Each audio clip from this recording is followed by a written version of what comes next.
Welcome students, S के Sangwan Hindi classes में आपका स्वागत है। लेटेस्ट हिंदी वीडियो के लिए चैनल को सब्सक्राइब करें और बेल आइकन दबाएं।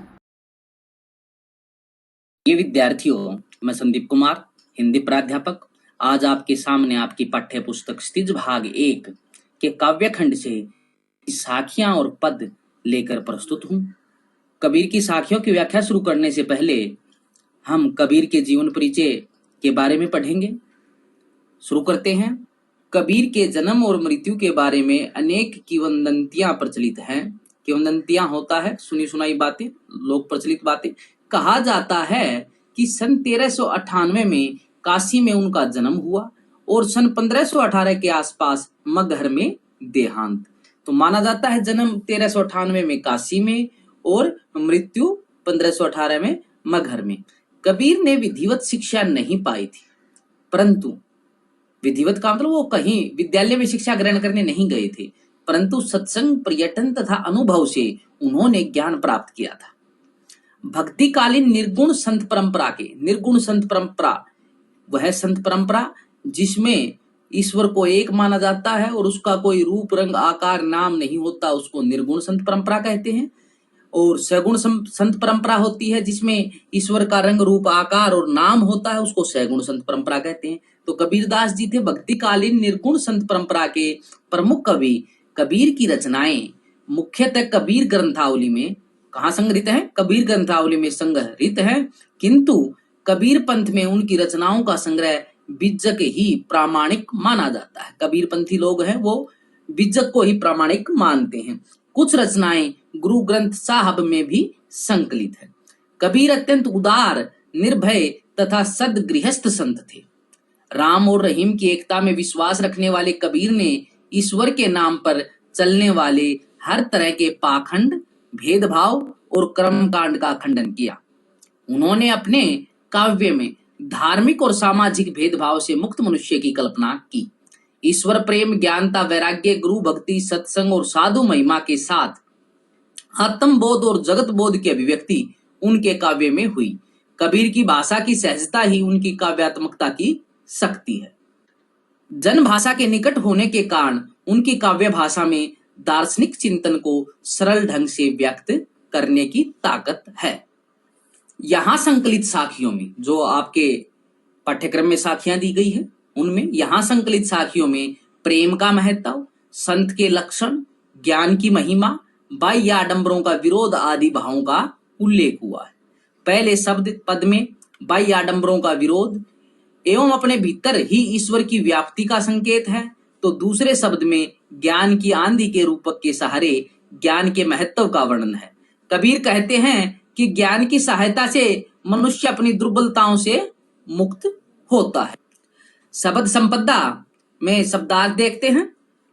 सुभर, अच्छी तरह से भरा हुआ, केली, क्रीड़ा, खेल, मुक्ताफल, मोती, दुलीचा, कालीन, छोटा आसन, सवान, कुत्ता, झक मारना, मजबूर होना, वक्त बर्बाद करना, पखापखी, पक्ष और विपक्ष, कारने, कारण, सुजान, चतुर, ज्ञानी, निकटी, निकट या नजदीक, काबा, मुसलमानों का पवित्र तीर्थ स्थल, मोटचून, मोटा, आटा, जन्मिया, जन्म लेकर, सुरा, शराब। ये यहां तक साखियों के शब्दार्थ हैं आपके। इसके आगे हैं पदगे।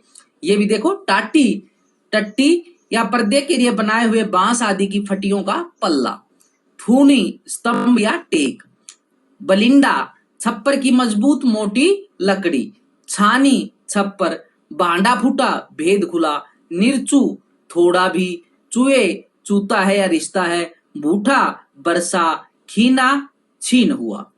ये आपके शब्दार्थ थे। कबीर की साखियां व्याख्या शुरू करते हैं। मान सरोवर सुभर जल, हंसा केली कराही, मुक्ता फल मुक्ता चुगई, अब उड़ी अनंत न जाही। मान सरोवर सुभर जल, हंसा केली कराही, मुक्ता फल मुक्ता चुगई, अब उड़ी अनंत न जाही। मान सरोवर एक प्राकृतिक झील को कहा जाता है। प्राकृतिक झील का नाम है मानसरोवर। यहाँ प्रयुक्त हुआ है हृदय के लिए। जल, पानी, हंसा, हंस, केली, क्रीड़ाएं, केली का मतलब क्रीड़ा, कराही, कर रहे हैं, मुक्ताफल, मोती, मुक्ताफल मोती, मुक्ता मुक्ति, मुक्त भाव, चुगई चुन रहे हैं, उड़ी उड़ना, अनंत अन्यतर, न नहीं, जाय जाना। ये आपके शब्दार्थ थे। किसी भी दोहे की हमें व्याख्या करनी होती है तो सबसे पहले हम शब्दार्थ के बाद प्रसंग लिखते हैं। तो प्रसंग देखो, प्रस्तुत दोहा हमारी हिंदी की पाठ्य पुस्तक स्थिज भाग 1 में संकलित साखियों से लिया गया है। इसके रचयिता प्रसिद्ध भक्त कवि कबीर दास जी। इस दोहे में ये संदर्भ है। इस दोहे में उन्होंने मनुष्य के हृदय को सरोवर तथा आत्मा को हंस का रूपक देते हुए आत्मा के मुक्त भाव से भक्ति रूपी मोतियों को चुगने का वर्णन किया है। व्याख्या देखो, मान सरोवर सुभर जल हंसा के ली कराही। कवि कहता है कि मनुष्य का हृदय रूपी जो सरोवर है, तालाब है, सुभर जल, वो भक्ति रूपी जल से भरा हुआ है। कि मनुष्य का जो हृदय रूपी सरोवर है वो भक्ति रूपी जल से भरा हुआ है। हंसा के ली कराही, और उस मानसरोवर में जो भक्ति रूपी जल से भरा हुआ है उसमें हंसा हंस केली क्रीड़ाएं कराही कर रहे हैं। उस मानसरोवर में हंस अर्थात जीवात्मा, हंस रूपी जीवात्माएं क्रीड़ा कर रही है। एक बार फिर देखो, मानसरोवर सुभर जल हंसा केली कराही, कि मनुष्य का हृदय रूपी सरोवर भक्ति रूपी जल से भरा हुआ है और उसमें जीवात्मा रूपी हंस क्रीड़ाएं कर रहे हैं, खेल रहे हैं। मुक्ता फल मुक्ता चुगई, अब उड़ी अनंत न जाई, और वो जीवात्मा रूपी हंस मुक्ता फल मोती, मुक्ति मुक्ता मुक्ति, चुगई चुन रहे हैं, और जीवात्मा रूपी हंस हृदय रूपी मानसरोवर में मुक्ति रूपी मोतियों को चुन रहे हैं। देखो, मुक्ता फल मुक्ता चुगई, कि जीवात्मा रूपी हंस हृदय रूपी मानसरोवर में मुक्ति रूपी मोतियों को चुन रहे हैं। अब उड़ी अनंत न जाई, अब उड़ी उड़ना, अनंत अन्यतर न जाई, अब वह जीवात्मा रूपी हंस और कहीं उड़कर जाना नहीं चाहता। भाव यह है कि साधक या भक्त परमात्मा के नाम में, ईश्वर के नाम में डूब जाता है। वह सांसारिक विषय वासनाओं को त्याग कर भक्ति भाव में ही लीन रहना चाहता है, क्योंकि उसे ईश्वर की भक्ति में ही परमानंद की प्राप्ति होती है। काव्य सौंदर्य और शिल्प सौंदर्य में देखो, यहाँ कवि ने सांग रूपक अलंकार द्वारा ईश्वरीय भक्ति भाव का प्रतिपादन किया है। सच्चा भक्त ईश्वर की भक्ति में ही आनंद प्राप्त करता है, सांसारिक विषय वासनाओं में नहीं। इस दोहे में सदुकड़ी भाषा का प्रयोग किया गया है। कबीर की भाषा सदुकड़ी है और दोहा छंद का प्रयोग है। भाषा प्रसाद गुण युक्त है, सहज सरल और प्रभावमयी है। दोहे में शांत रस का प्रयोग हुआ है। पूरे दोहे में रूपक अलंकार की छटा दर्शनीय है। केली कराही में कै वर्ण की आवर्ती के कारण, मुक्ता फल मुक्ता में मैं वर्ण की आवर्ती के कारण अनुप्रास अलंकार का प्रयोग हुआ है। और कराही और जाही चरण के अंत में तुकांत है, तुक आही आही, इस कारण से अंत्यानुप्रास भी यहाँ पर है। दूसरा दोहा देखो, प्रेमी ढूंढत मैं फिर्यो, प्रेमी मिले न कोई, प्रेमी को प्रेमी मिले सब विष अमृत होई। प्रेमी ढूंढत मैं फिर्यो, प्रेमी मिले न कोई, प्रेमी को प्रेमी मिले सब विष अमृत होई। प्रेमी का मतलब ईश्वर का सच्चा भक्त, ईश्वर से प्रेम करने वाला। ढूंढत ढूंढता हुआ, खोजता हुआ, फिरो घूमया। विष, विष का अर्थ है जहर, विष का क्या अर्थ है? जहर। अमृत सुधा, प्रसंग वही रहेगा। हम इसमें संदर्भ में लिखेंगे कि इस दोहे में उन्होंने सच्चे ईश्वर भक्त द्वारा सच्चे ईश्वर भक्त को खोजने और उस खोज से प्राप्त परिणाम का वर्णन किया है। व्याख्या देखो, प्रेमी ढूंढत मैं फिरो, प्रेमी मिले न कोई, कि कवि भगवान के सच्चे भक्त को ढूंढता फिर रहा है, लेकिन उसे इस संसार में भगवान का कोई सच्चा भक्त, सच्चा प्रेमी नहीं मिला है। प्रेमी को प्रेमी मिले सब विष अमृत हुई। यदि भगवान के सच्चे भक्त से भगवान का सच्चा भक्त मिल जाता है तो सब विषय वासनाओं रूपी विष है वो अमृत में, सुधा में बदल जाता है। अर्थात मनुष्य है वो विषय वासनाओं से विरक्त हो जाता है। काव्य सौंदर्य और शिल्प सौंदर्य देखो, यहाँ कवि ने परमात्मा के सच्चे भक्त को ही प्रेमी कहा है, लेकिन ऐसे प्रेमी को ढूंढना बड़ा कठिन बताया है। जब ईश्वर प्रेमी को पा लेता है, एक सच्चा भक्त दूसरे सच्चे भक्त से मिल जाता है, तब विषय वासनाओं में उसकी रुचि समाप्त हो जाती है। दोहा छंद का प्रयोग किया गया है, सधुकड़ी भाषा का प्रयोग किया गया है। भाषा प्रसाद गुण युक्त सरल सहज और प्रभावमयी है। आत्मकथात्मक शैली है, क्योंकि मैं आया ना, मैं तो आत्मकथात्मक शैली में रचित है दोहा। ये शांत रस का प्रयोग किया गया है। प्रेमी को प्रेमी मिले में अनुप्रास अलंकार का प्रयोग किया है।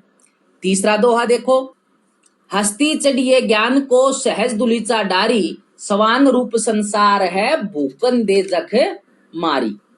शब्दार्थ देखो, हस्ती का अर्थ होता हाथी, सहज भक्ति भावना रूपी आसान सरल, दुलीचा कालीन, सवान कुत्ता, भूकन भोगते हैं, झक मारी ये मुहावरे का इस्तेमाल किया। झक मारी, झक मारना, व्यर्थ में बोलना। प्रसंग तो वही रहेगा। संदर्भ में हम लिखेंगे कि इस दोहे में कबीर ने ज्ञानी व्यक्तियों को अज्ञानी मनुष्य के उपहास और कटाक्षों की, व्यंग्य की परवाह न करते हुए सहज भाव से भक्ति मार्ग पर अग्रसर रहना चाहिए। संदर्भ में देखो, इस दोहे में कबीर ने ज्ञानी व्यक्तियों को अज्ञानी मनुष्य के उपहास एवं कटाक्षों की परवाह न करते हुए सहज भाव से भक्ति के मार्ग पर अग्रसर रहने की प्रेरणा दी है।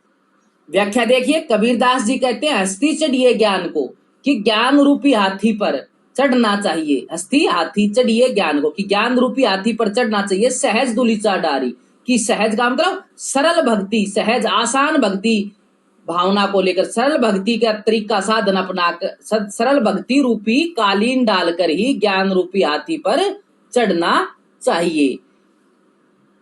हस्ती चढ़िए ज्ञान को सहज दुलीचा डारी, कि ज्ञान रूपी हाथी पर सहज भक्ति भावना रूपी कालीन डालकर ही बैठना चाहिए। सवान रूप संसार है, यह संसार तो कुत्ते के समान है। सवान का मतलब कुत्ता, यह संसार तो कुत्ते के समान है। यह भूकन दे जखमारी, कि यह तो व्यर्थ में ही भोगता रहता है, हमें इनकी बातों की परवाह नहीं करनी चाहिए।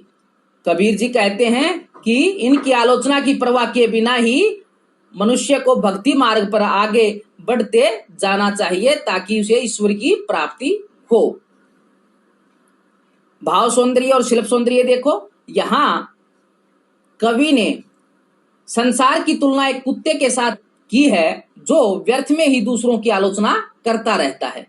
साथ ही उन्होंने ज्ञानी को सहज भक्ति का संदेश दिया है। इसमें दोहा छंद का प्रयोग किया गया है, सधुकड़ी भाषा का प्रयोग हुआ है। भाषा प्रसाद गुण युक्त सरल सहज प्रभावमयी है। तत्सम तद भव शब्दावली युक्त इस दोहे में शांत रस का प्रयोग हुआ है। झक मारना मुहावरे का भी प्रयोग किया गया है। संपूर्ण दोहे में रूपक अलंकार का प्रयोग दर्शनीय है। ज्ञान को हाथी का, सहज स्वरूप को गलीचे का और संसार को कुत्ते का रूपक दिया गया है। डारी और मारी चरण के अंत में तुकांत के कारण अंत्यानुप्रास अलंकार है। अगला दोहा, पखा पखी के कार ने सब जग रहा भुलान, निरपख होई के हरि भजय सोई संत सुजान। शब्दार्थ देखो, पखा पखी पक्ष और विपक्ष, जग संसार बुलान भूल रहा है, निरपक्ष निष्पक्ष हरि भजे भगवान का भजन करे, सोई वही सुजान बुद्धिमान संत सज्जन। प्रसंग वही रहेगा। संदर्भ में हम लिखेंगे, इस दोहे में कबीर ने मनुष्य को पक्ष विपक्ष आदि का त्याग कर निष्पक्ष और समभाव से ईश्वर भक्ति करने की प्रेरणा दी है।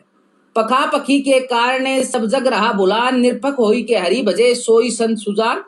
कबीरदास जी कहते हैं कि संसार पक्ष और विपक्ष के झगड़े में पड़कर उस परमपिता परमेश्वर को, ईश्वर को, भगवान को भुला रहा है, भूल गया है।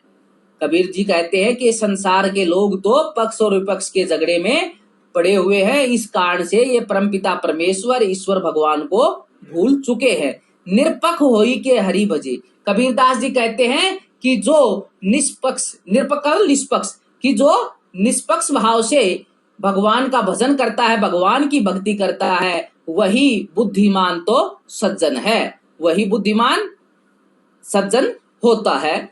जो व्यक्ति पक्ष और विपक्ष के झगड़े को बुलाकर ईश्वर के नाम का स्मरण करता है, वही बुद्धिमान ज्ञानी संत कहा जाता है। तात्पर्य यह है कि संसार के सामान्य लोग ईश्वर के सच्चे रूप को समझ नहीं पाते और पक्ष और विपक्ष की लड़ाई में उलझे रहते हैं। काव्य सौंदर्य और शिल्प सौंदर्य देखिए। कवि का यहाँ कहना है कि तेरे मेरे पक्ष विपक्ष की लड़ाई झगड़े में ईश्वर की प्राप्ति नहीं हो सकती। सच्चा संत वही है जो आपसी भेदभाव को बुलाकर परमात्मा की भक्ति करता है। इसमें दो हाथ छंद का प्रयोग हुआ है, सधुकड़ी भाषा का प्रयोग किया गया है, भाषा प्रसाद गुण युक्त सरल सहज प्रभावमयी है, तत्सम तद्भव शब्दावली का प्रयोग हुआ है, शांत रस का प्रयोग हुआ है, पखापखी के कारणे होई के हरि भजे सोई संत सुजान में अनुप्रास अलंकार का सफल प्रयोग हुआ है, और बुलान और सुजान चरणांत के में तुकांत के कारण अंत्यानुप्रास का प्रयोग हुआ है। अगला दोहा देखते हैं। हिंदू मुआ राम कही, मुसलमान खुदाई, कहे कबीर सो जीवता, जो दूहू के निकटी न जाई। हिंदू मुआ, मुआ का अर्थ होगा शब्दार्थ देखो, मुआ मर गया, सो वह जीवता जीवित है, जो दूहू का अर्थ दोनों, निकटी पास नजदीक, खुदाई अल्लाह खुदा का नाम। प्रसंग वही रहेगा। संदर्भ में हम लिखेंगे कि इस दोहे में कबीर ने हिंदू और मुसलमान दोनों को राम व खुदा के चक्कर में न पड़कर सच्चे मन से भगवान की भक्ति करने की प्रेरणा दी है। व्याख्या देखो। हिंदू मुआ राम कही, हिंदू मुआ राम कही। कबीरदास जी कहते हैं कि हिंदू लोग तो राम के नाम का जाप करते करते मर जाते हैं, मुसलमान खुदाई, और मुस्लिम धर्म के लोग, मुस्लिम धर्म को मानने वाले लोग खुदा खुदा अल्लाह अल्लाह करके अल्लाह का नाम पुकार के मर जाते हैं। कहे कबीर सो जीवता, कबीरदास जी कहते हैं कि वही जीवित रहता है जो दूहू के निकट न जाई, जो इन दोनों के पास नजदीक नहीं जाता, वही व्यक्ति जीवित रहता है। अर्थात भाव यह कि मनुष्य को सांप्रदायिक दुराग्रह से बचकर ही ईश्वर की भक्ति करनी चाहिए। काव्य सौंदर्य और शिल्प सौंदर्य में देखो, यहाँ कबीरदास ने स्पष्ट किया है कि ईश्वर प्रत्येक प्राणी के हृदय में निवास करता है, अतः हमें उसी की भक्ति करनी चाहिए। ईश्वर राम तथा अल्लाह के नामों में छिपा हुआ नहीं है, सच्चे मन से भक्ति करने पर इसको कोई भी पा सकता है। इस दोहा छंद में कवि ने सधुकड़ी भाषा का प्रयोग किया है। भाषा प्रसाद गुण युक्त सरल सहज एवं प्रभावमयी है। तत्सम शब्दावली युक्त दोहे में शांत रस का प्रयोग हुआ है। कहे कबीर सो जीवता, कहे कबीर में कैवर्ण की आवृत्ति के कारण अनुप्रास अलंकार है। खुदाई और जाई, आई चरणांत के में तुकांत के कारण अंत्यानुप्रास अलंकार है। अगला दोहा। काबा फिरी काशी भया, राम ही भया रही, मोट चून मैदा भया, बैठी कबीरा जी।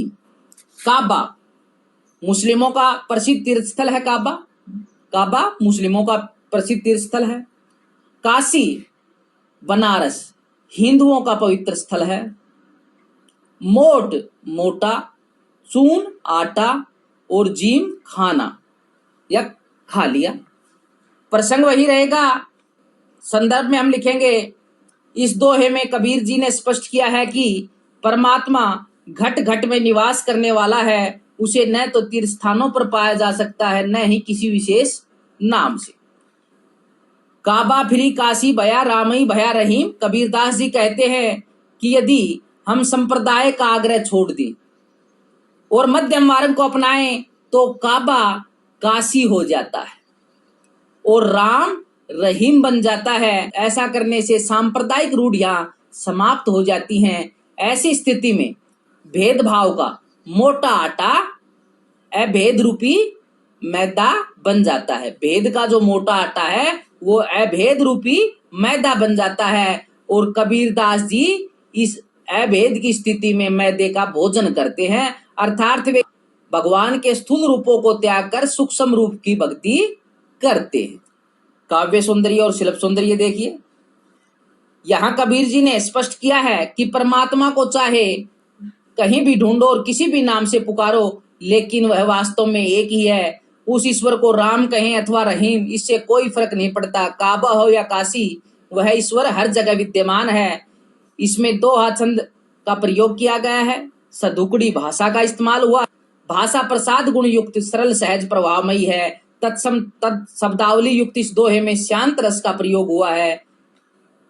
काबा फिरी काशी भया रामी भया रहीम में अनुप्रास अलंकार है, और रहीम और जीम शरण अंत के में तुकांत के कारण अंत्यानुप्रास अलंकार है। वाचक शब्द के बिना द्वितीय पंक्ति में मोट चून मैदा भया बैठी कबीरा जीम, उदाहरण देने के कारण दृष्टांत अलंकार का भी प्रयोग हुआ है। बिना वाचक के उदाहरण दिया गया, इसलिए दृष्टांत अलंकार का प्रयोग हुआ। अंतिम अपना दोहा देखिए, ऊंचे कुल का जन्मिया जय करनी ऊंच न होई, सुवर्ण कलश सुरा भरा साधु निंदा सोई। ऊंचे कुल का जन्मिया, कुल खानदान, जन्मिया जन्म लेने वाला, करनी करम, ऊंच ऊंचे, सुवर्ण सवर्ण सोना, कलश घड़ा मटका, सुरा शराब, साधु सज्जन, निंदा बुराई। ऊंचे कुल का जन्मिया जय करनी ऊंच न होई, सुवर्ण कलश सुरा भरा साधु निंदा सोई। प्रसंग वही रहेगा, संदर्भ में हम लिखेंगे, इस दोहे में कबीर जी ने ऊंचे कुल के में जन्म लेकर निंदनीय कर्म करने वाले की तुलना स्वर्ण कलश में भरी मदिरा से करते हुए उसे सज्जन की निंदा का पात्र बताया है। व्याख्या देखो, ऊंचे कुल का जन्मिया जय करनी ऊंच न होई। कबीरदास जी कहते हैं, यदि कोई व्यक्ति ऊंचे खानदान में जन्म लेता है लेकिन उसके कर्म ऊंचे नहीं होते, या वह अर्थात वह ऊंचे कुल में जन्म लेकर अच्छे कार्य नहीं करता, बुरे कार्य करता है, सुवर्ण कलश सुरा भरा साधु निंदा सोई, कि सोने से सुवर्ण कलश की सोने के घड़े में सुरा भरा, यदि मदिरा भरी होती है, साधु निंदा सोई, तो सज्जन लोग उसकी निंदा करते हैं, बुराई करते हैं। जिस प्रकार साधु मदिरा से भरे सोने के घड़े की निंदा करते हैं, उसी प्रकार ऊंचे कुल में जन्म लेकर यदि कोई व्यक्ति बुरे कार्य करता है, अच्छे कार्य नहीं करता, तो निंदा का पात्र होता है। काव्य सौंदर्य और शिल्प सौंदर्य देखिए, यहां कबीर ने उस व्यक्ति को ऊंचा नहीं माना है जिसमें अवगुण हो, भले ही उसका जन्म किसी ऊंचे परिवार में क्यों न हुआ हो। दोहा छंद में कवि ने सदुगड़ी भाषा का प्रयोग किया है। भाषा प्रसाद गुण युक्त, सरल, सहज एवं प्रभावमयी है। तत्सम तद्भव शब्दावली युक्त दोहे में शांत रस का प्रयोग हुआ है, वर्णात्मक शैली है। सुरा भरा में अनुप्रास अलंकार का प्रयोग हुआ है। सुरा भरा रवर्ण की आवृत्ति है, होई और सोई, होई सोई ओई आया, चरण के अंत में तुकांत आया, इस कारण से अंत्यानुप्रास का प्रयोग हुआ है। इस प्रकार आपकी कबीर की साखियों की व्याख्या यहीं समाप्त होती है। आपको यह व्याख्या अपनी कॉपी में लिखनी भी है, याद भी करनी है, और साथ साथ जो शब्दार्थ मैंने पहले करवाए हैं वो शब्दार्थ भी आपको लिखने और याद करने हैं। इसी के साथ धन्यवाद।